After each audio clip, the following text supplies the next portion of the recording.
الله أكبر الله أكبر. أعوذ بالله من الشيطان الرجيم. بسم الله الرحمن الرحيم. والصلاة والسلام على رسول الله. Jazakallah khair for joining us. We're very excited to be part of the Friday night Qurtuba programming here. This tonight's special. It's in joint with the Fawakih Institute, and we have a special guest in addition to our local Shaykh who teaches the classes on Fridays. Imam Magid, we have Shaykh Abdurrahman Ahmad with us. Shaykh Abdurrahman is the Imam in Trenton, New Jersey, and it's a beautiful masjid in the inner city area of Trenton. He's been the Imam there for a few years and really has made an impact in that area, in that locality. It's almost like a bastion of nur and dhikr and blessing amongst an environment that's not so friendly. And then he is also the executive director of the Nakhla Institute, which is an up-and-coming institute, which I recommend everyone look into. Nakhla, N-A-K-H-L-A-H. The institute, I visited the facility. They've bought an amazing, like an old home with a school next to it that's going to be part of a campus that they're going to have education. They've already started teaching full-time students there who are very dedicated.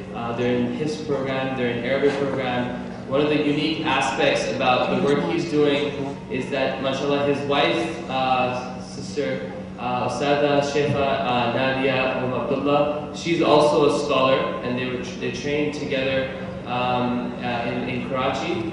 And she also teaches there, and they have other teachers, and they focus on both male and female education. So mashallah, they've grown that organization, and it's something that very soon all of you will be hearing about. It's based in New Jersey. It's not too far from here if you'd like to visit. We're very excited to have him with us here.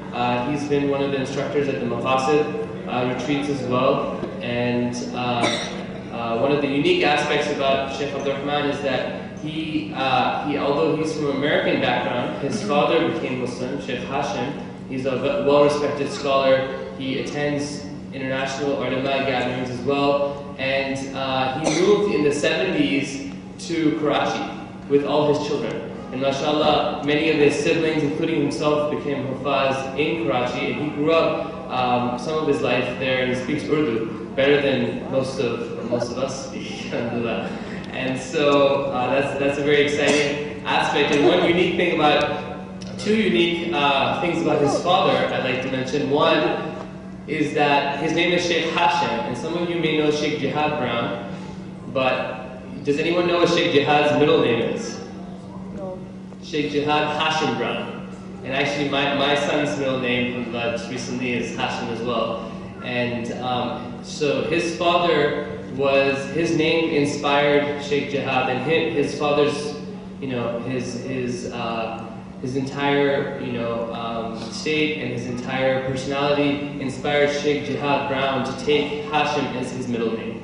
And the second thing, I'm not sure if these are legends or if it's actually, I haven't witnessed it, but I've heard stories that his father and the rest of the family they're avid surfers. And so his father would surf every morning in Karachi and use that as a means of giving da'wah. So they would surf, and then he would go to the madrasa where he was a teacher as well. And then he'd bring a lot of people who weren't practicing in that area into the learning of the deen, mashallah. So I don't want to delay further. We're very excited to have Shaykh Abdurrahman here. He's here for the weekend as part of the Fawakih program. He'll be teaching the Tajweed, year-long Tajweed students tomorrow, and then he'll be teaching on Sunday the year-long Arabic students. So if anyone has a background in Tajweed and Arabic and wants to visit the Fawakih program, you can speak to us, inshallah, and join. But we'd like to have Shaykh Abdurrahman start with short recitation from the Quran. Inshallah, he's a very renowned Qari. And then we'd like Imam Magid to say a few words. He's going to try to get away in a few minutes, but we've asked him to, inshallah, stay with us for a little bit and share some reflections on the Quran and his experiences about the impact and the sound effect of the Quran. But then we'll excuse him, inshallah. He has to leave a little bit early today, and then Shaykh Abdurrahman will continue with the session. Jazakallah khair. أعوذ بالله من الشيطان الرجيم. بسم الله الرحمن الرحيم. اعلموا أنما الحياة الدنيا لعب ولهو وزينة وتفاخر بينكم وتكاثر في الأموال والأولاد كمثل غيث أعجب الكفار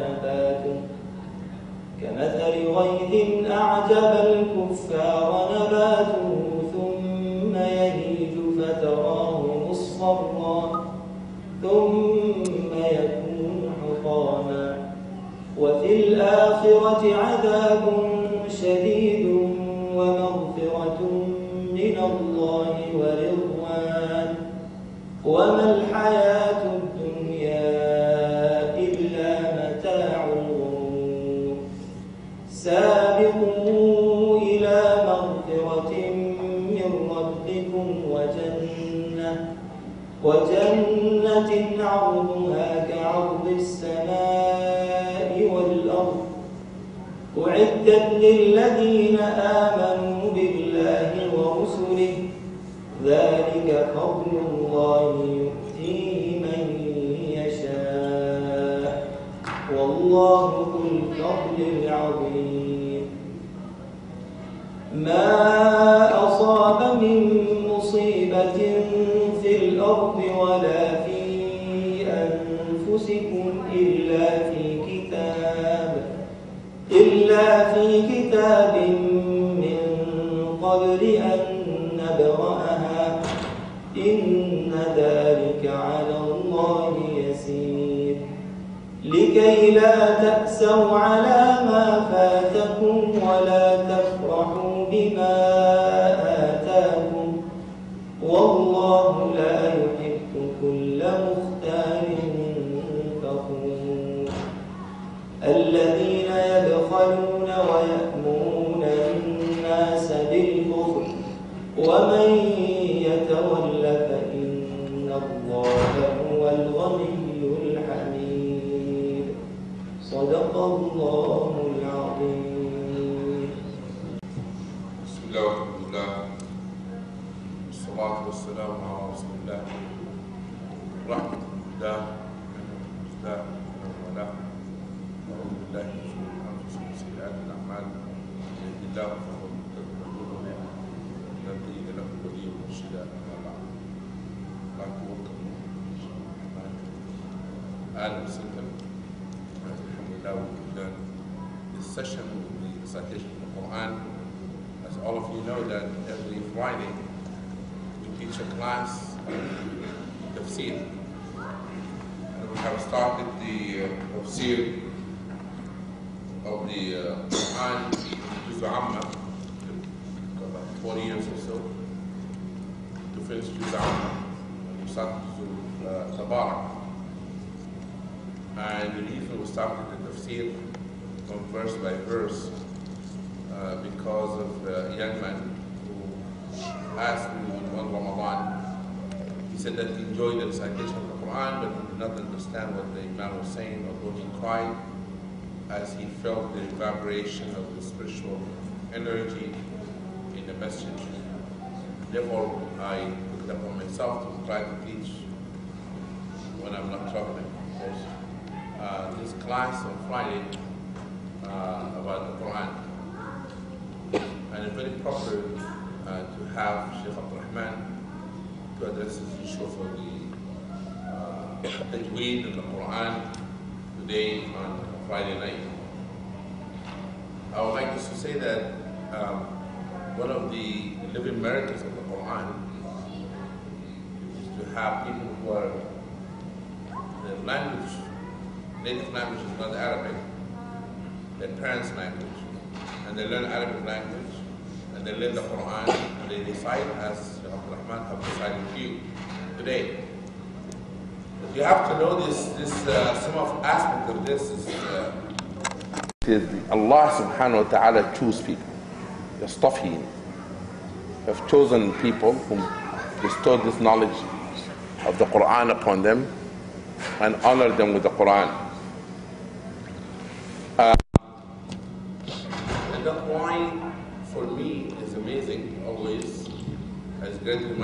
myself that the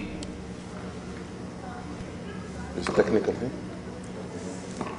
The great reminder for myself is that Allah subhanahu wa ta'ala have bestowed this blessing upon many people who have not seen a Rasul sallallahu alayhi wa sallam, have not heard the Quran from the Mustafa sallallahu alayhi wa sallam, but they believed in the Rasul sallallahu alayhi wa sallam. And they took this Quran as a great gift Allah subhanahu wa ta'ala gave to mankind, and they become really in love with it, with the Quran. And you ask yourself that your father, Shaykh Hashim, come from what background? Was family Christian? Mother's side Christian, father's side Jewish. Jewish. Before he accepted Islam and became a sheikh, and he raised a huffaz. What made your father, Shaykh Hashim, become a scholar in Islam, although he was not born into a Muslim family, and Abu Lahab to die in kufr? And what made Abu Jahl to die in kufr? And Abu Lahab and Abu Jahl understood Arabic better than anyone sitting in this room, including myself. They fluently understood this Quran. They didn't have any English translation, no interpretation. None of them went to Fawakih class. They didn't need to go to Fawakih. But Allah subhanahu wa ta'ala chose us to be Muslims, and someone like Abu Lahab to die in kufr. This is amazing if you reflect on it spiritually. And the evidence of an ayah in the Quran is this gentleman sitting on my right, and have young people who pass Quran sitting here in this room as well, where Allah subhanahu wa ta'ala Almighty says, "Inna nahnu nazzalna dhikr wa inna lahu lahafidhun." He said, we have revealed the Quran, the zikr, and Allah subhanahu wa ta'ala says, up to us to protect it. Allah did not give the protection of the Quran to anyone else. And that's why we have in classes in Arabic language. I teach in Fawakih classes at the Adam Center. We have classes to manifest and to live this ayah of protection of the Quran. And that's why I really having a guest like Shaykh Abdurrahman, and I would like you to be between you and him, to listen to him. There's a saying in Arabic that the local, I can change it a little bit, the local munshid, because they say that Mughni al-Hayy, I don't like to make it a singer, I don't like to be a singer, but they say munshid al-Hayy la yutrib al-Hayy. The munshid of the area does not make people excited. For I have another munshid for you, and a person to speak today about the Quran. Just before I conclude, I would like you to thank Allah subhanahu wa ta'ala that in America now we have people native language is English, but they know Arabic and Urdu as well. That's a plus. And they become teachers of Quran. And this is one of my excitement about Islam in America. I think Islam in America taken another leap, seriously, by having indigenous scholars who teach this beautiful language of the Quran. But I would like to welcome you again, Shaykh Abdurrahman, and I will pass this microphone to you. And I will not say anything less of the class. Jazakumullah khair. Welcome. Assalamu alaikum. Alaikum salam.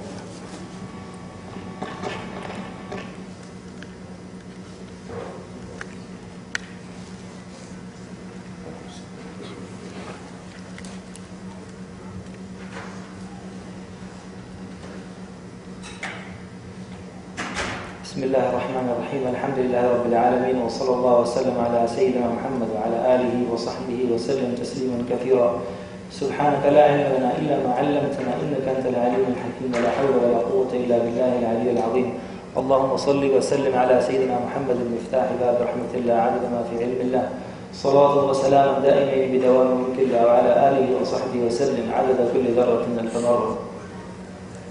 لك الحمد كما ينبغي لجلال وجهك ولعظيم سلطانك. أما بعد، فأعوذ بالله من الشيطان الرجيم. بسم الله الرحمن الرحيم. إنا نحن نزلنا الذكر وإنا له لحافظون.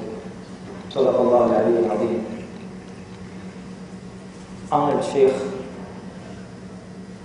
which I really admire and loved to sit with and to gain some knowledge and some wisdom and to benefit our Shaykh Magid and respected elders and our sisters, youngsters.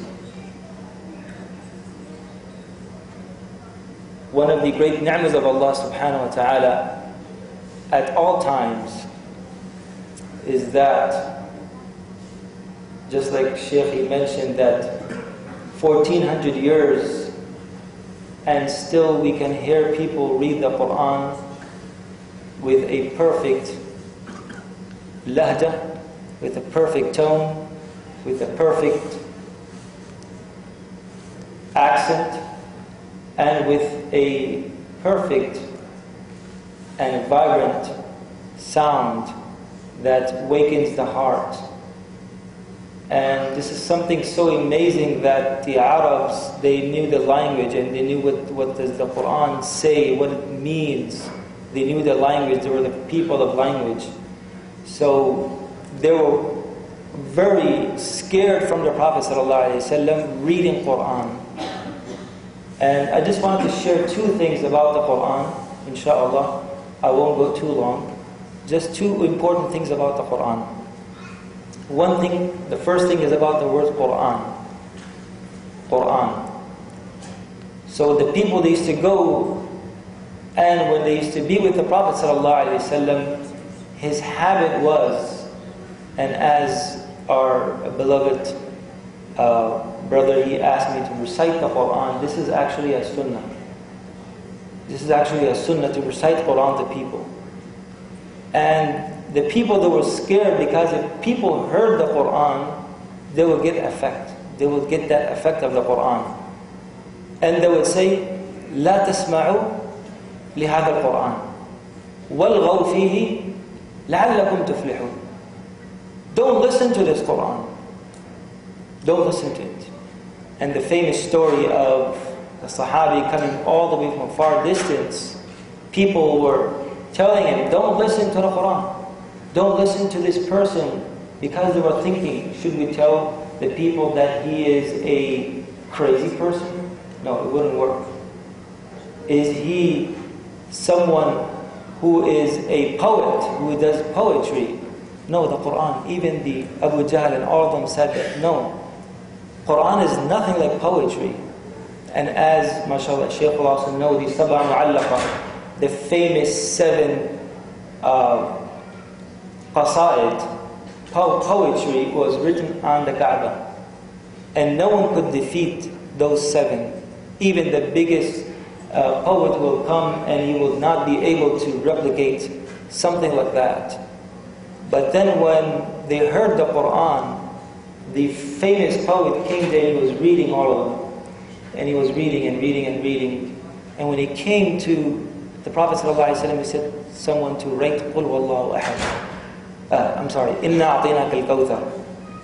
And when the person he was reading, when he came to إِنَّا أَعْطِينَاكَ الْكَوْثَرَ فَصَلِّ لِرَبِّكَ وَانْحَرْ إِنَّ شَانِئَكَ هُوَ الْأَبْتَرُ. Immediately, automatically he said, مَا هَذَا كَلَامُ بَشَرٍ إِنَّا أَعْطِينَاكَ الْكَوْثَرَ فَصَلِّ لِرَبِّكَ وَانْحَرْ إِنَّ شَانِئَكَ هُوَ الْأَبْتَرُ مَا هَذَا كَلَامُ بَشَرٍ. This is not a human being production. No one could produce words so simple, but so mass, with so much meaning, with so rich language that has been used in the Quran. So they were so scared of people going and listening to the Prophet ﷺ. So when this person came to Mecca and he was told, don't listen to him. So eventually they said he is a magician. He makes magic. يفرق بين المرء وزوجه. He separates wife and husband, father and daughter, father and son, and so on and so forth. Don't listen to him. And this person, he goes and he's sitting, goes to the Kaaba. She's a person standing there, praying. He went also and prayed. And when he heard the Quran, he had cotton in his ears so he cannot hear. Like earplugs, right? Like in the plane, those earplugs. Now we are plugged in with many other things. We are not plugged in to the Quran. So when he was there, when he heard, he just couldn't stop himself. He couldn't hold back. He didn't have control over himself. And he took out and he heard what the Prophet ﷺ was reading. And he said that this is so sweet. And eventually accepted Islam. Quran, the word is Quran. It's from qira'a. Qara'a yaqra, to read. The first ayah that was revealed, as all of us we know, Iqra, read. And 2 times it's been told us, Iqra bismi rabbika alladhi khalaq, and Iqra wa rabbuka al-akram, alladhi 'allama bil qalam. 2 times. One is brief reading, and the second one is intensive reading. Right? We read the Quran, we read it, and then we go on to the next level. We try to understand it. Then once we understand the Quran, we go to the 3rd level. We try to implement. And then after we implement the Quran into ourselves, into our family members, we go to the 4th. And we keep on going ahead. We spread the Quran. So we keep going, we keep reading. And that's why the qira'at starts and there's no end to it. And therefore, it's a tradition in Pakistan, in the subcontinent, when the Imam finishes the Quran and Taraweeh, after he finishes Qul A'udhu Rabbin Nas, he goes and he reads the first page of Alif Lam Mim. And the reason why they do that, because once you finish the Quran in Ramadan and Taraweeh, it doesn't mean that this is the end of the story. You finish one Quran, close it and put it back in the closet, and then we don't open it again, we don't listen to it again. No. We finish one Quran, and now we start it, and now you continue. So this Quran, it's a book that has been read. The previous books, if you look at all the Sahaf, right, the Suhuf Ibrahim wa Musa, the books that were given to the other prophets, and the 3 other major books, right, Torah, Zabur, and Injil, they were given at once. It came down and it was given to them. And they were literate. There were people who could read and write. The Prophet ﷺ was Ummi. And therefore it's an amazing thing that the Mufassirin indicate that why the Quran was revealed slowly. For many of the reasons, one of the reasons that the Prophet ﷺ didn't know how to read and write. So it was given to him slowly. One ayah, sometimes even one very short piece of an ayah. And sometimes one whole entire surah. So the Quran it's a book that has been, Allah subhanahu wa ta'ala says in Surah Qiyamah, لا تعجل به لسانك لتعجل به لا تحرك به لسانك لتعجل به إن علينا جمعه وقرآن. You will keep reading it. We will collectively, the Prophet ﷺ, his miracle was that once he heard the ayat, he memorized it. Automatically was it's like a recording that the Prophet ﷺ used to hear the revelation and he would know it. Perfect. Once. But in the beginning he would read it quickly, so he wanted to memorize it. So Allah subhanahu wa ta'ala said, you don't need to hurry, you don't need to rush. You don't need to make that effort. We will make you memorize it and you keep on reading it. So Quran is a book to read. Some people say, oh, you cannot read the Quran until you understand what it's saying. Read Surah Fatiha, Alhamdulillah, you should know what it means. Qul A'udhu Rabbin Nas, you should know what it means. Reading any surah, it is something that you should know what it means. But that's the second level. The first level is reading the Quran. And therefore, as the Hanafis maybe differ, but all of the 4 schools agree that Surah Fatiha is important in Salat. Maybe the different levels maybe differ. But they all agree that Surah Fatiha is necessary. You have to read at least some part of the Quran, a portion of the Quran that has to be read in the Quran, in the Salah. You're reading in Salah, whether you know the meaning or you don't. It doesn't matter. It's reading the Quran. Because Allah subhanahu wa ta'ala says why it is important to read the Quran. One aspect is that you read it, you benefit from it, spiritually and physically. Allah subhanahu wa ta'ala says, وَنَنَزِّلُ مِنَ الْقُرْآنِ مَا هُوَ شِفَاءٌ وَرَحْمَةٌ لِلْمُؤْمِنِينَ. For example, Surah Waqi'ah. It's a surah that whoever reads it every evening, as a matter of fact, this time after Maghrib, and the time before Maghrib, and the time before Fajr, and the time after Fajr. These 4 times are so important that the scholars say that if a person wants to make up from whatever time he has wasted in his life, he should take advantage in these 4 times. Before Fajr, Tahajjud, even if it's 10 or 15 minutes. And after Fajr, even if it's 5, 10, 15 minutes. If you can set up the Ishraq, very good. You don't have to spend the whole day until Dhuhr. Before Fajr and after Fajr. And before Maghrib and after Maghrib. You spend some time in these 4 times, you could make up for your previous whole entire life. Some of us maybe 10 years, 20 years, 30 years, 40 years.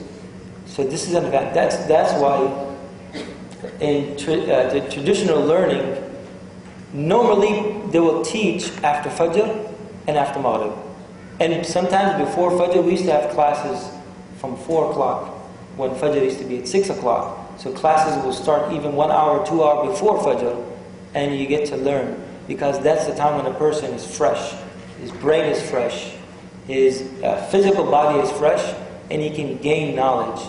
And that's where the hierarchy of learning and implementing the knowledge that you have. So Surah Waqi'ah, reading it in the evening, the Prophet ﷺ, he said, which the meaning is that Surah Waqi'ah prevents poverty. The great Amir al-Mu'mineen, the Khalifa, Umar bin Abdul Aziz, who had the title of the second Umar because of his justice that he brought to the land. He was so just that it was said about him that a person had a pack, he had his cattle, his sheep and his other animals that he used to raise in his farm. And he used to have also wolves also coming and grazing and eating and taking from the land at the same time. And the wolves would not eat the cattle or the sheep or the goats. And they were together. And this shepherd, one day he saw that one wolf came and ate from the sheep. And then he said that Umar bin Aziz had died. He's gone. Why? Because he had justice. So it was affecting even the animals. So when he became the Khalifa, he became the leader of the Muslims, he did not take anything from the worldly life. He gave up everything. Although he was a rich man, he was from the royal family, right? And he had everything, but he gave up everything when he became the Khalifa. He had daughters. He had, according to one narration, 7 daughters. And when he was leaving the world, he had nothing in his house. How many extra things we have laying around in our homes, in our cabinets, in our cupboards, in our dressing rooms. Things are laying there like for years. It's dusty. Now you have to clean it off and maybe start using it. And then maybe sometimes throw it away or put it in an Islamic relief donation box, to give it to someone. Right? We give away the leftovers. We should give from the best of the wealth that we have. At least some part of our things that we possess. So he told his daughters, he asked them that, do you know that I'm not leaving anything behind from the worldly things? And they said, yes, we know that. And after he passed away, the people said that to his daughters, that how are you going to live your life? Your father didn't leave anything for you. They said that our father left us with something amazing. He taught us to read Surah Waqi'ah every evening. And that's why we have no fear of poverty. We don't fear that we're not going to have anything for substance. So this is something that we can do the reading at our homes. Try to set aside a time that we can read Surah Waqi'ah maybe together. And one good practice that I learned from my father is that going to Jum'ah Salah, he will read out loud Surah Kahf. And I remember, before even reaching to my lesson of Surah Al-Kahf, I already knew that surah. And I didn't have to work hard when I had that lesson. I was going very quick and I was comfortable because I didn't have to work very hard for that surah because I already knew it from before. So same thing with Surah Waqi'ah. We try to read it out loud. And kids, these young kids, they pick up so quick that we don't even realize. Like once I was reading a part from the Quran, I can remember, and my son was reading with me also.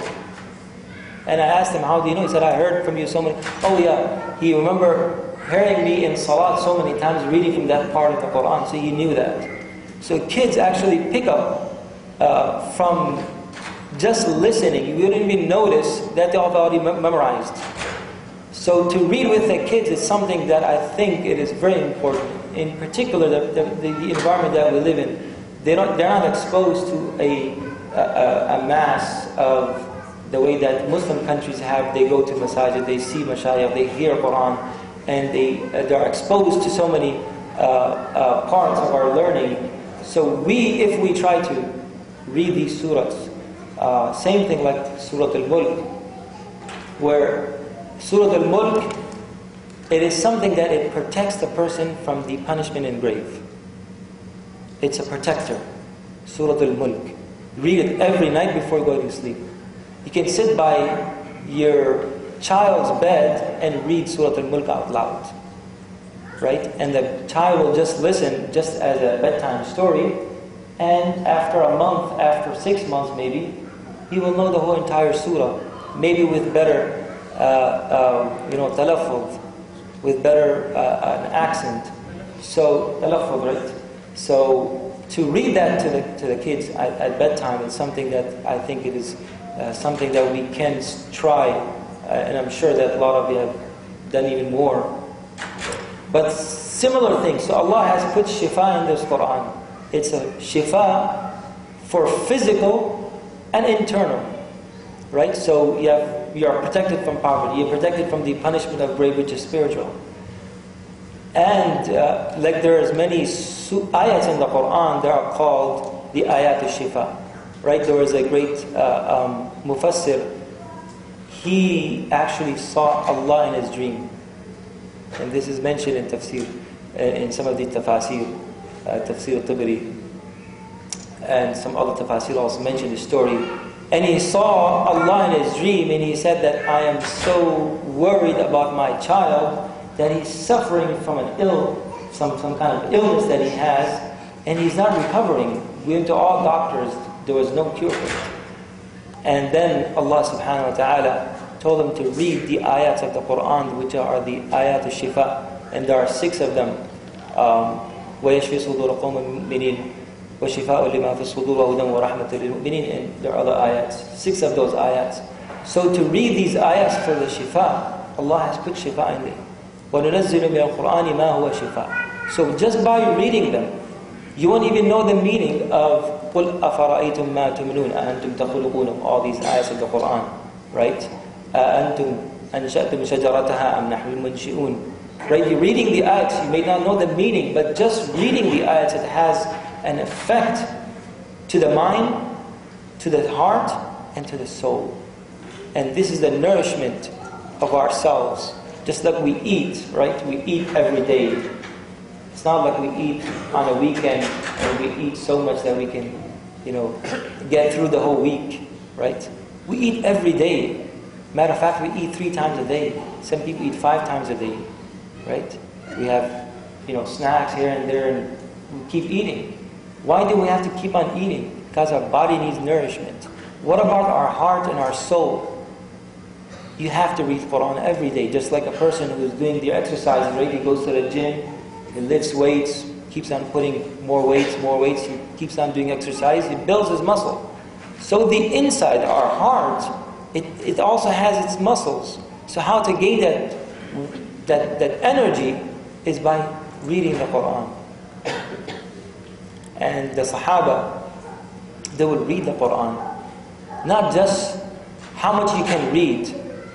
That's also something that you should make a certain amount of specific amount of Quran that you're going to read every single day. So you are persistent on it.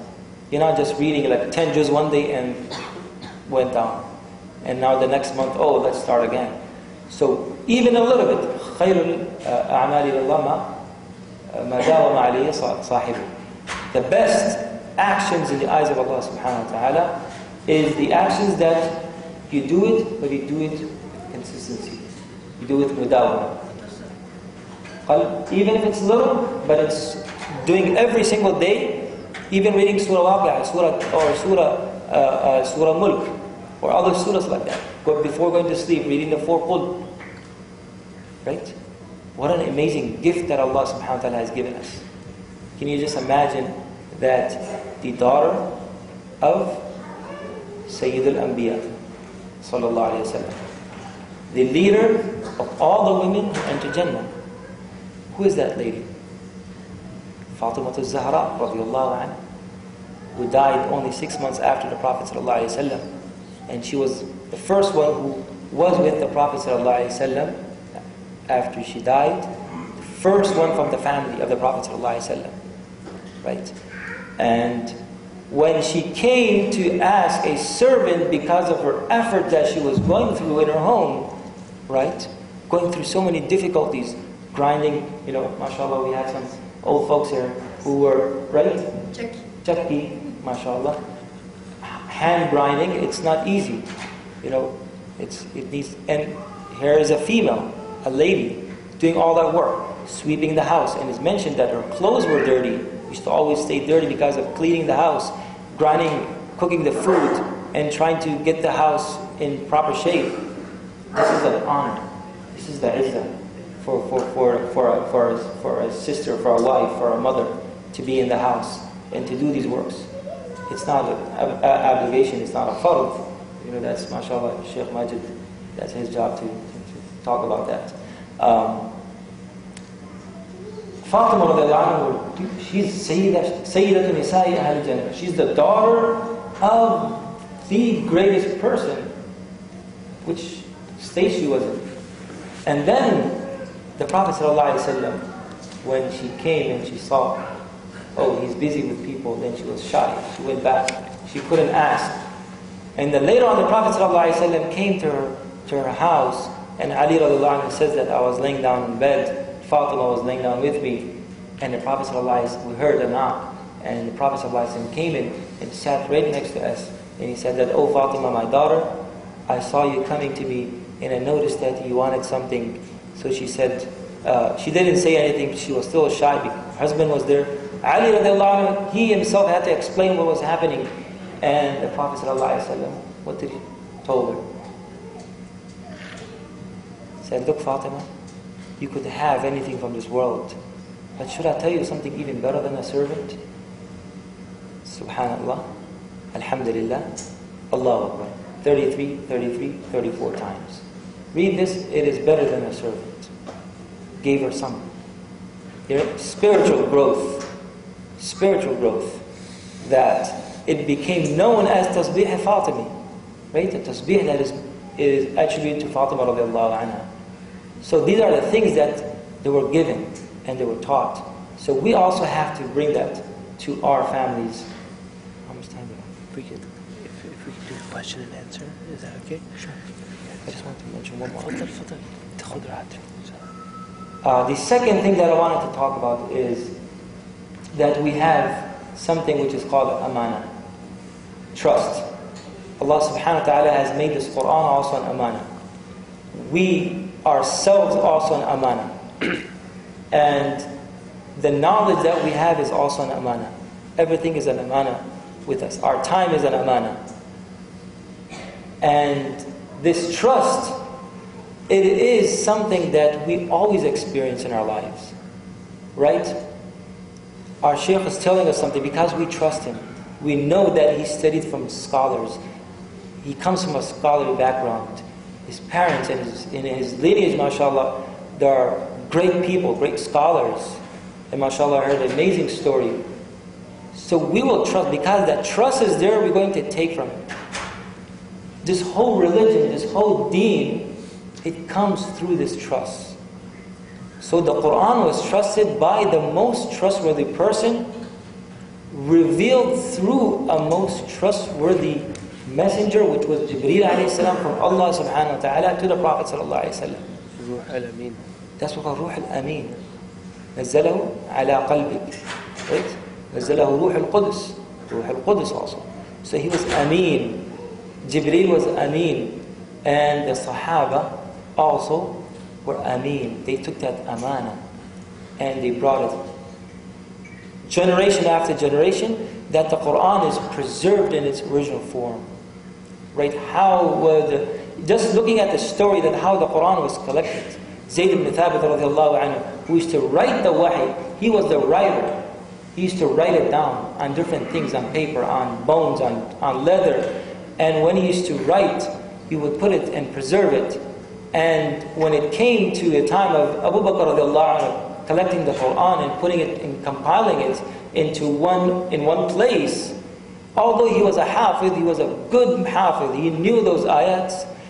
The Khulafa al-Rashidun were perfect hufad, there were many hufad, but when he was recording it down, it's amazing of our history that he always wrote and compiled every ayah in front of two witnesses. If someone came and said that I have this ayat of the Quran written from the Prophet ﷺ, he will ask, bring two witnesses. Bring two witnesses, then I will write it down for you. And I will combine it to this collection. Except for one Sahabi, this is also an amazing part of it, Abu Khuzaymah radiallahu anhu, who was a Sahabi known that he was equal to two witnesses. Anywhere Abu Khuzaymah was there, if he witnessed for anything, he was equal to two people. So that's why when he brought one ayah, one of the ayats, I believe from Surah An-Nisa, that when he brought it, he said that only I'm the person. So he said, there's two witnesses. Then he reminded him that the Prophet ﷺ told about him that he is equal to two witnesses. And that's why his was accepted. So how this deen was, and the Quran was preserved, that there is no doubt in it. This amana that Allah has given us, it is something so important for us. So whenever we take anything from our deen, from our religion, we take it with trust. This trust has to be there. And that's why the adala, when you narrate a hadith, and the muhaddithin, the scholars, when they narrate a hadith, the adala, part of it is that the person has to be a trustworthy person. Otherwise, if he lied even one time in his life, they will not accept his hadith.